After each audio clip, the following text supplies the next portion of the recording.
Praise the Lord. യേശു ക്രിസ്തുവിൻ്റെ നാമത്തിൽ സ്നേഹവന്ദനം അറിയിക്കുന്നു. ദൈവം തന്ന നല്ലൊരു ചിന്ത നിങ്ങളുമായിട്ട് ഷെയർ ചെയ്യാനായിട്ട് ഞാൻ ആഗ്രഹിക്കുകയാണ്. ഇത് എൻ്റെയും നിങ്ങളുടെ ഓരോരുത്തരുടെയും ജീവിതത്തിൽ അനുഗ്രഹമായി മാറട്ടെ എന്ന് ഞാൻ ആഗ്രഹിക്കുന്നു. എന്താണെന്ന് ചോദിച്ചാൽ, നമുക്കെല്ലാവർക്കും നമ്മൾ കേട്ടിട്ടുള്ളതും വായിച്ചിട്ടുള്ളതും ആയ ഒരു ഭാഗം, അതായത് 38 വർഷമായി കുളക്കരയിൽ കിടക്കുന്ന ഒരു രോഗിയെക്കുറിച്ച്. ഈ രോഗിയെ സംബന്ധിച്ചിടത്തോളം പലപ്പോഴും നമുക്കൊരു പ്രശ്നം ഉണ്ടാകുമ്പോൾ നമ്മൾ സാധാരണ വാഗ്ദത്തങ്ങൾ കേൾക്കാറുണ്ട്, അല്ലെങ്കിൽ മോട്ടിവേഷൻസ് കേൾക്കാറുണ്ട്, പ്രവചനങ്ങൾ കേൾക്കാറുണ്ട്.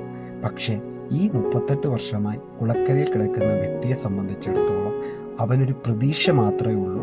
നാളെ അല്ലെങ്കിൽ മറ്റന്നാൾ ഈ കുളത്തിലിറങ്ങിയാൽ ഞാൻ സൗഖ്യമാകും. എന്താണ് ഈ കുളത്തിൻ്റെ പ്രത്യേകത എന്നും കൂടെ ഞാൻ പറയാം.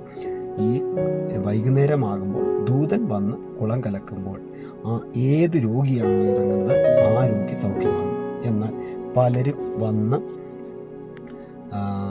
അവിടെ സൗഖ്യമായി പോയി, പലരും വന്ന് പിടിപ്പിക്കപ്പെട്ടു പോയി. പക്ഷേ ഈ കുളക്കരയിൽ കിടക്കുന്ന ഈ വ്യക്തിക്ക് മാത്രം ഇതുവരെയും സൗഖ്യമാകാൻ കഴിഞ്ഞില്ല. അവന് പ്രതീക്ഷ മാത്രമേ ഉള്ളൂ. അവന് ധൈര്യം പകരാൻ അവിടെ ആളില്ല. പ്രവചനങ്ങൾ കേട്ടിട്ടില്ല, മോട്ടിവേഷൻസ് കേട്ടിട്ടില്ല, വാഗ്ദത്തങ്ങൾ കേട്ടിട്ടില്ല, ആരും ധൈര്യപ്പെടുത്താനില്ല. പക്ഷേ കർത്താവ് യേശു ഒരു ദിവസം അവിടെ വന്നപ്പോൾ അവൻ്റെ ജീവിതത്തെ നോക്കി, അവൻ്റെ സാഹചര്യത്തെ നോക്കി ചോദിച്ചു, നിനക്ക് സൗഖ്യമാകാൻ മനസ്സുണ്ടോ എന്ന്. അവൻ്റെ സമ്മതത്തിൻ്റെ പ്രകാരം യേശു അവനെ സൗഖ്യമാക്കുകയാണ്.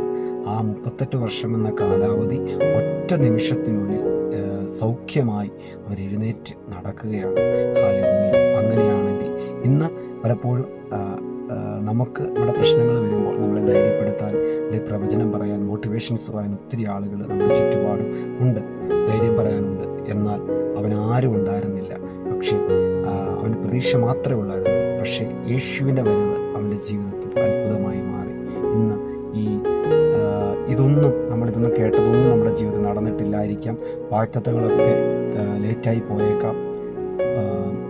പലതും നമ്മൾ പ്രതീക്ഷയോടെ കാത്തിരിക്കുമായിരിക്കാം. പക്ഷേ ഇന്ന് കർത്താവിൻ്റെ ഇടപെടൽ നമ്മുടെ ജീവിതത്തിൽ മാറ്റമുണ്ടാക്കും. അതെ, യേശു വന്നാൽ അവിടെ ദൈവപ്രവൃത്തികൾ നടക്കും. ആമേൻ. God bless you. Have a nice day.